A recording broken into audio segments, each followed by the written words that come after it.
Alright, what's up? So this is how I went from mediocre 70.3 non-athletic to the beginning to my full Ironman Japan. This is going to be a full training breakdown and recap of probably about 4 to 5 months of training leading up to Ironman Japan. So I made the decision to race Ironman Japan December of last year for a September race. So knowing that, the first 4 months out of the year, 4 to 5 months I would say, I'm super busy traveling with my business all around every weekend, so that kind of eliminates the ability to do my long training sessions. So really during those first 4 months, I can't even say I was building a strong base, but I was really trying to just hammer my run endurance and my bike endurance. So I was on the trainer 2 to 3 times a week, hour and a half each on the weekends that I was home.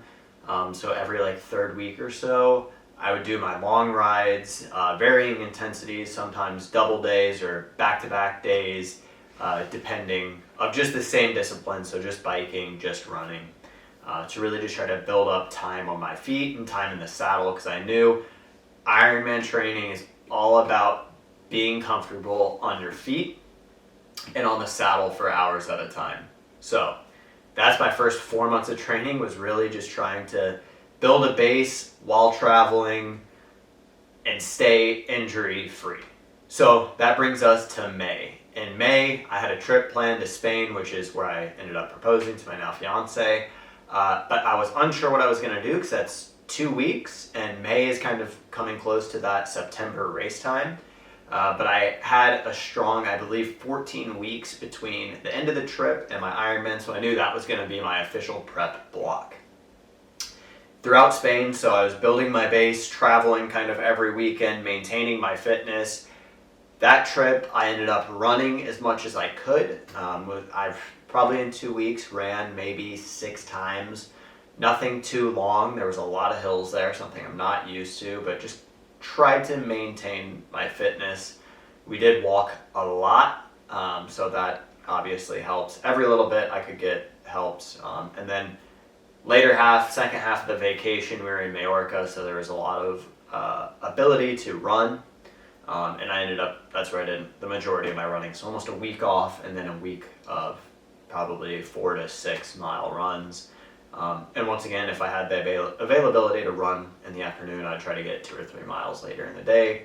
Once again, building up the time on the feet. That's going to be the common denominator, was time on my feet and time on the seat. That's what my focus was.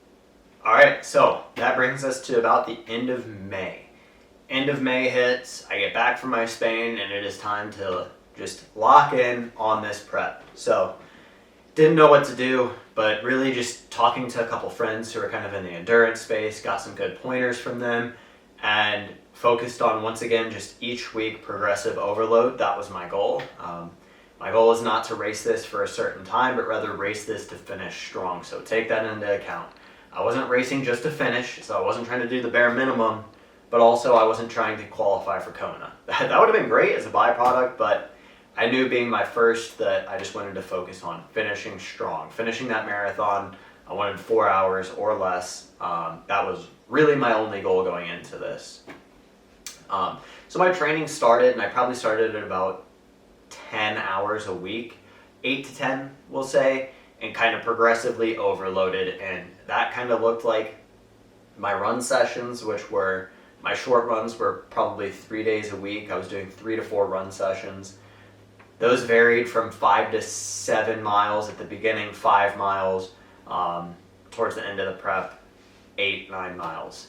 So started with about 5 miles, a couple days a week, cycling on my trainer, Zwifting, a sweet spot session, kind of a recovery session, and a long session. Those were my 3 key bike sessions for my prep, and that's kind of how I maintained it throughout. But each time trying to progress, whether that was effort on the sweet spot intervals, adding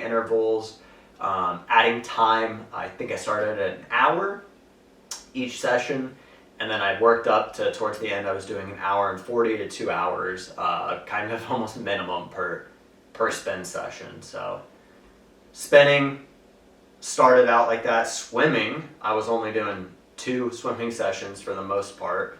I'm not a great swimmer, but I'm not a bad swimmer by any means, and I'm very confident in the water, so I knew I needed to build my endurance in the other places where I knew the swim I would be okay getting through it. Not racing it, but for sure no problem getting through it. So that's probably the first 4 weeks.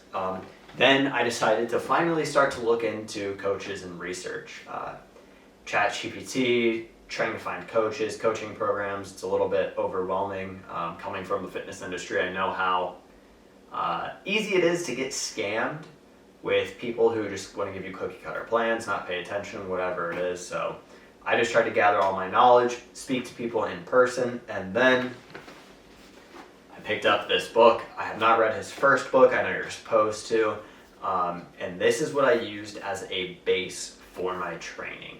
So obviously I didn't adhere to this 100%, but it was a big part in my basic foundation. So it is broken up into, depending on your goals, your training amount of time, it has your build, your base. I highly, highly, highly recommend this if you have no clue what you're doing. This will get you across the finish line if you follow the plan. That's the key. You must follow the plan. Hit every workout. May not be the perfect intensity level, but get your workouts in. This will get you there. I can't say that enough. Can't say enough good things about this, because without it, I would have just been winging it and either done way too much or not enough, because I'm very extreme with everything. So I think every 5th week I used as kind of a lower intensity week, a recovery week we'll say. So 4 weeks on, 1 week back, 4 weeks on, 1 week back, unless I had some sort of nagging injury. A key component to this is recovery. So I was focusing on my sleep, and I was getting body work done every 4 weeks of my prep, sometimes every other week. Thankfully I have a good friend, sports massage, stretching, cupping, red light therapy, everything. Anytime I had an issue, I would go to him. I wouldn't try to train through it, get me right, and get me right back on the horse training. So the biggest key to Ironman prep is obviously building time on the seat, but staying injury free.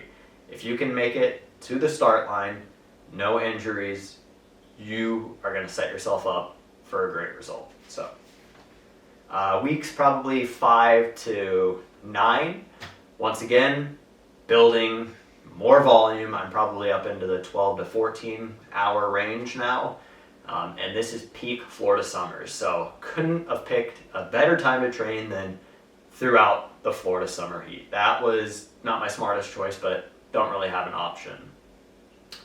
Once again, still just doing 2 swim sessions a week, which looking back at it, I really wish I did more. But 2 swim sessions, 3 bike sessions, sometimes 4, and then 3 to 4 run sessions, some brick sessions, if you want to count those. I don't really count my bricks as runs unless they were more than like 10 to 15 minutes, which honestly, I didn't do a lot of. So I knew what that feeling was like, running in that fatigue state off the bike. And I really needed to build my legs for that marathon distance, so that's where I was really putting in my energy. So at this point, really all I'm doing is progressively overloading. So once again, following almost the same exact structure. I think actually I was doing 4-week increments at this point. Do my 4-week block, and then that leaves me with about 8 more weeks. So I had 2 4-week blocks left, which were supposed to be the building blocks. I had to really modify this from the book. So now that I had a really good base, I was working up into the 5-hour long rides, 2.5 to 3 hour long runs. I was getting that volume down. It was time to add some more intensity. I never really added intensity into my long workouts. Looking back at it, next year I definitely am going to be working higher intensity in those long runs. But just building that base, and honestly this Florida heat was so hard to bring intensity to sessions because your heart rate was 10% higher just being out there, and the hydration and all the things to go with heat training was no joke, but I really think that ended up paying off in the long run. No pun intended, the long run of training, not my long runs. the I started increasing my intensity during the week. So in my run sessions, putting some longer 1 to 2 mile intervals, repeats, didn't do any track workouts, would have liked to, but at the time I just didn't know how, where. I was kind of just on Loner Island, so this goes to show you don't need anything fancy to do your training. I have access to a gym where I swim. I have treadmills if I needed, and then I just ran outside on the roads, or sidewalks rather.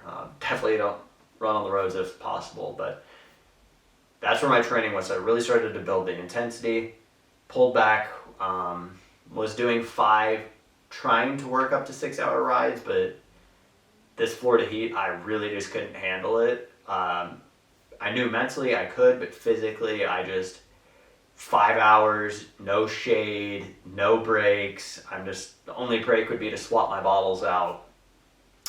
It really made it tough trying to build that base in this heat. Had I had the base, I don't think the heat would have been as bad. I could have started implementing intensity, so that's something to be worked on next year.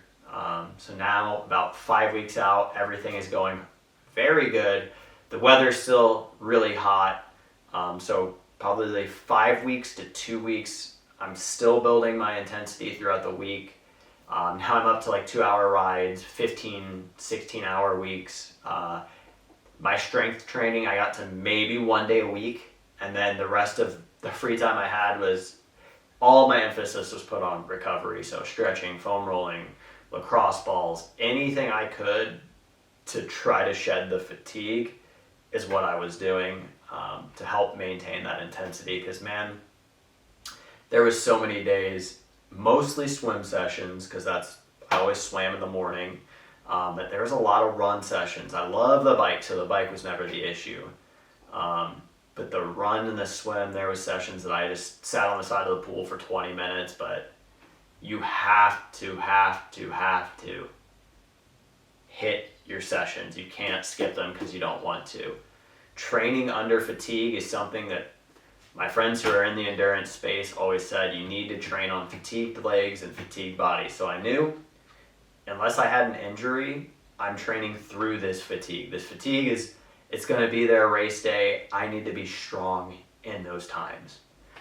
So really my last 4 weeks, I was just focused training under fatigue, hitting my marks under fatigue, and maintaining and building a little bit of fitness while under such fatigue, trying not to get any last minute injuries.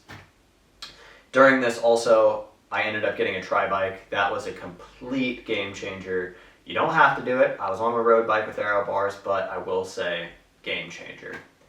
Come 2 weeks out is when the taper plan starts in this book. I kind of did a little bit of a modified version of the taper because I knew I'm going all the way across the world for my race, and I'm not sure what my training is going to be like. So 2 weeks out, it was supposed to start. I still kept my volume pretty decent.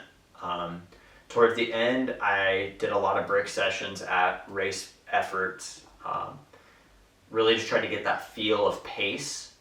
And then the week before was really my travel week. I left the Tuesday before the race on a Sunday.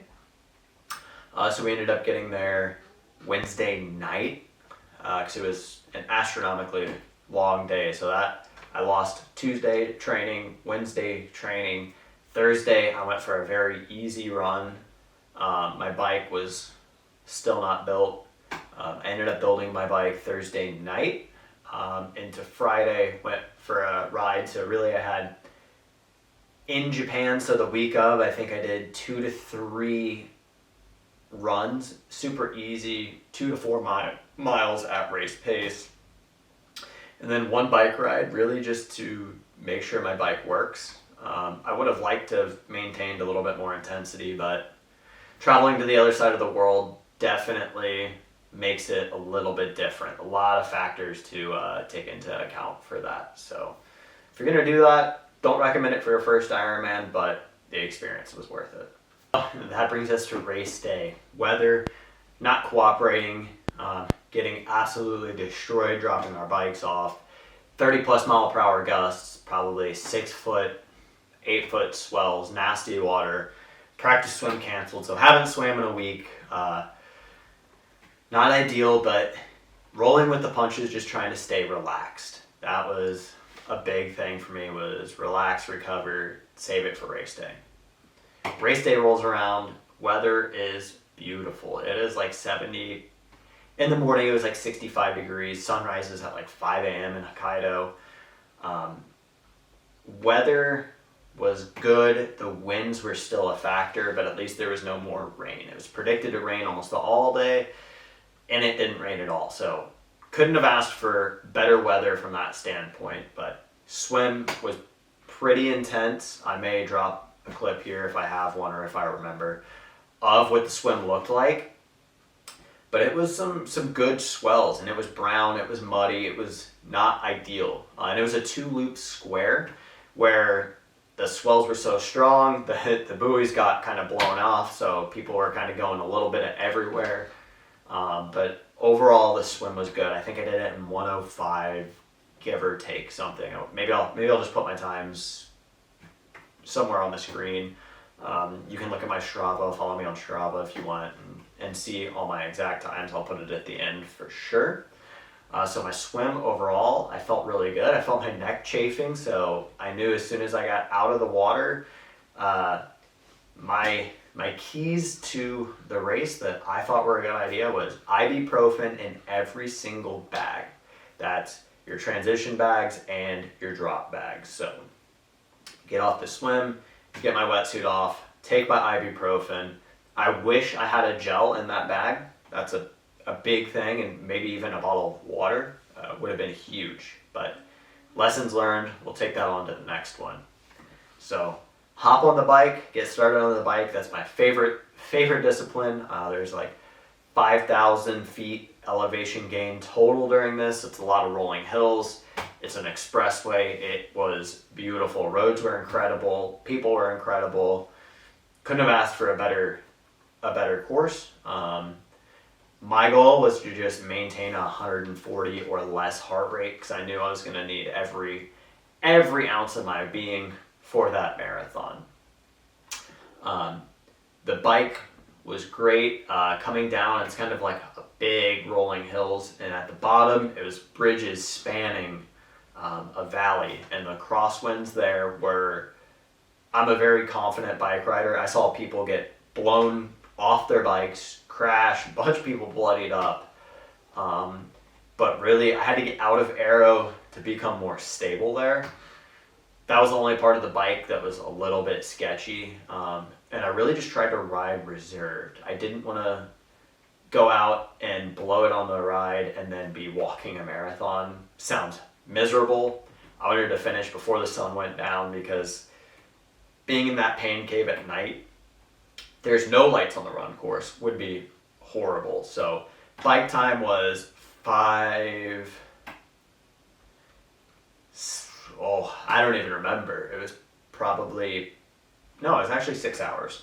6 hours, I think it was like 18 miles per hour, 18.9 miles per hour. So not my best, but I was very strong. I turned it up at the end, but very, very, very strong on the bike. Left, I would say, a lot of time on the bike. So next year, I know the bike is where I'll definitely make up a lot more time.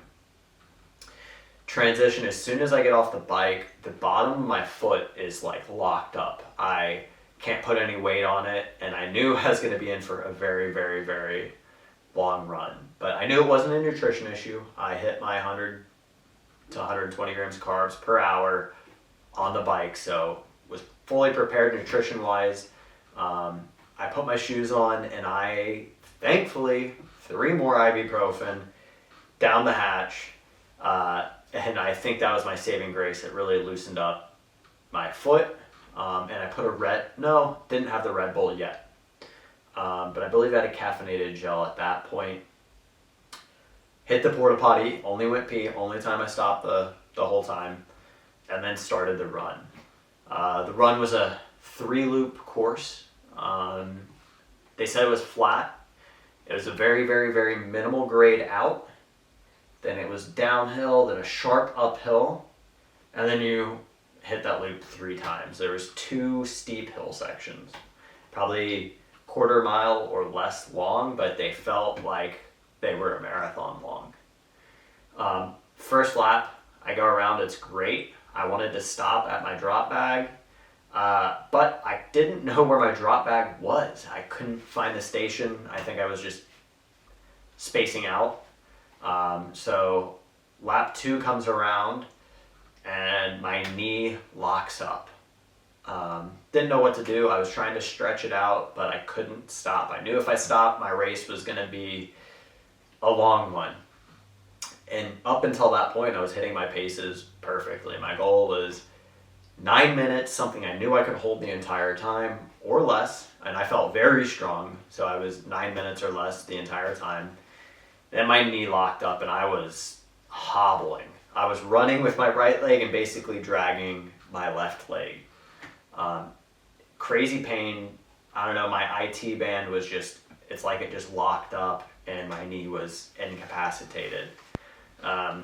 So I'm hobbling, I'm stretching, I'm pushing through it. Probably it was a 8 mile loop. And that was probably mile 2 through mile 5 or 6. And then it started to loosen up. And I felt so strong once it started to loosen up. I was so mad that I slowed down to 10:30, 11-minute pace when my knee was having those issues, but I picked up on the back half. So finish lap 2, get to my drop bag. Shout out Noel. Noel is, saw him on Instagram, and then if you know Noel, you know Noel. Was at the whole exhibition hall, saw him, he helped me out substantially, and he said he was going to get a Red Bull. So I'm like, you know what, I haven't trained with it, but I'm going to try something new on race day. Always a good idea. Put a Red Bull in my drop bag. So put a Red Bull in my drop bag. I find it, it's right after the finish line. So going into lap 3, I stop, 3 more ibuprofen. Well, I thought, then I dropped 2 of them. So 1 ibuprofen to help with that knee. I slammed a Red Bull and I was off to the races. I felt so good. That second lap, my body kind of started to shut down, so I did start every aid station, 3 Oreos, and towards the end of the second lap, I did start hitting the Coke, so my digestion was starting to get pretty well smoked. I was still hitting my gels, doing all my basic nutrition, but I started giving in at the aid stations. It was warm at this point, so you're really sweaty, and then the sun started to go down and it dropped fast. So the last loop, I felt so good. I was still hitting the Coke every so often, not every aid station, and really just Oreos, and then towards the end, a couple pretzels. But I got my money's worth in Oreos, which surprisingly did me very well. I felt physically my body really came around on the second half, and I wasn't expecting that at all, to where I was almost negative splitting. Well, I was negative splitting. The back half, I would run from aid station to aid station, and that was probably an 8:40 pace, which was great. And then I would slow down at the aid station, get some nutrition, get everything I could, and then I would continue running at that pace. So I think overall ended up netting like a 9:15, because the aid stations were every mile and a half. Then there was kind of people who had aid stations set up, so I was still finishing strong. The sun was going down fast, and I was mentally so far gone and in so much pain. It was unbelievable, but really just kept fighting. Towards the end, probably when I hit that last hill, so mile 24, my body was done. My face was getting tingly. I saw so many people pass out. Not so many, I saw probably 4 laying on the ground. But I knew that summer heat training, I was good for this heat and good for the time on my feet. So I just kept pushing, and once you make it, that last loop, you make it into the town, the energy is incredible. The people there, just like every Ironman race, but Japan was something special. You make it in, you start to hear the crowd, and I sucked it up, and I made it through at 11:30, so I wanted 12 hours. I beat it, so super, super happy with my first Ironman experience. Definitely a lot of lessons learned, ways to improve. Now I have that base, that foundation. I said I would never do another Ironman. Everybody says that, but you best believe next year, 2027, 2026, I will be doing another full, and I'm definitely going to do it to be a lot faster. My goal is to be competitive. I don't want to just finish these things. So that is my kind of training philosophy. So just progressive overload, time on the seat, time on your feet, open water swims. I did implement those the last 4 weeks. Didn't talk too much about them, but I did implement open water swims. But I'm comfortable in the open water, so I definitely don't think it's necessary unless you're scared of the open water. And that's really it. Just training under fatigue and stacking those sessions and stacking the miles. You can't fake training fatigued, and it will show race day. So that's the biggest thing: is show up, find a group if you need to keep you going, but just keep showing up and keep progressively overloading. Whether that's a mile, that's an intensity effort, that's time, whatever it is, progressive overload is key. Zone 2 base, progressive overload, implementing intensity work, hitting your sessions, and you will get across the line.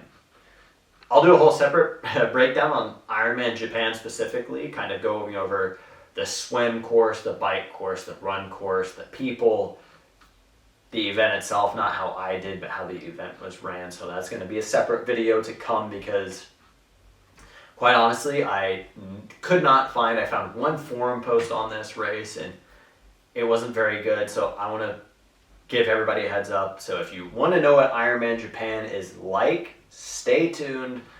I'm going to be doing a full breakdown of the race and what I liked, what I don't like. Is it worth it? So stay tuned for that, and let's keep logging those miles.